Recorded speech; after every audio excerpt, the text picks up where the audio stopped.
Hello అందరికీ. ఇప్పుడైతే prawns biryani, dum biryani అయితే తయారీ విధానం చూపిస్తున్నాను. ఇలా ఆనియన్స్ మంచిగా స్లైసెస్ లాగా కట్ చేసుకొని గోల్డెన్ కలర్ వచ్చేంత వరకు ఫ్రై చేసుకోవాలి. ఫ్రై చేసుకున్న వాటిని పక్కన పెట్టేసుకొని ఆయిల్ లేకుండా పక్కన మంచిగా వడకట్టేసి పక్కన పెట్టేసుకోండి. అండ్ తర్వాతకి నానబెట్టుకున్న రైస్ అయితే పక్కన పెట్టుకొని టూ అవర్స్ వరకు నానబెట్టుకోవాలి. తర్వాత ఇంకొక కళాయి తీసుకొని దాంట్లోని ఆల్రెడీ మనం ఫ్రై చేసుకున్న ఆనియన్స్ ఉన్నాయి కదా, కొన్ని వేసేసి దాంట్లో మ్యాగ్నేట్ చేసుకుని పెట్టుకున్న ప్రాన్స్ ఉంటాయి కదా, దాంట్లోని పెరుగు, బిర్యానీ దినుసులు, యాలకులు, ఇంకా సాల్ట్, కారం, పసుపు, ఇంకా మనం మీకు ఇంకా ఎక్స్ట్రా ఏమైనా కావాలనుకుంటే యాడ్ చేసుకోండి. పైకి వచ్చి తర్వాత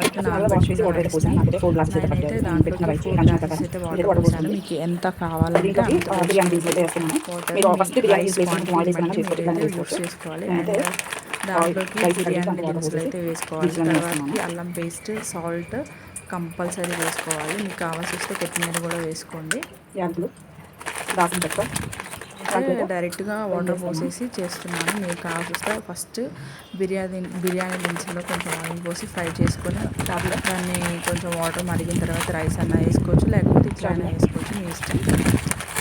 రైస్ మాత్రం 70% మాత్రమే కుక్ అవ్వాలండి, ఎక్కువ కుక్ అవ్వకూడదు. సగం మాత్రమే కుక్ అయితేనే బిర్యానీ టేస్ట్ అయితే వచ్చింది. ఎందుకంటే దమ్ చేసుకోవాలి కదా తర్వాతకి, సో హాఫ్ కుక్ అవ్వాలి, అంటే 70%. ఒక గింజ పట్టుకుంటే అది తినిగిపోయేంత వరకు కుక్ చేసుకోవాలి.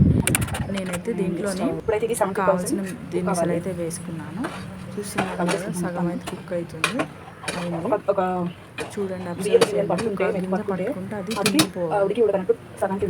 ఇక్కడ చూపిస్తున్నాను చూడండి.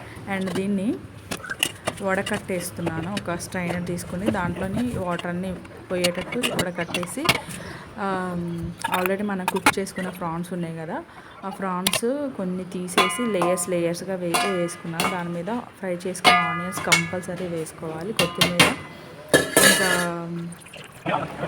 ఫ్రై చేసుకున్న ఆనియన్స్, కరివేపాకు, మిర్చి, చీలికలుగా కట్ చేసుకున్న మిర్చి అయితే వేసుకొని దమ్ చేసుకున్నాను. చూడండి, ఎక్సలెంట్ అయితే కుదిరింది. Try it and subscribe please. Thank you for watching this video.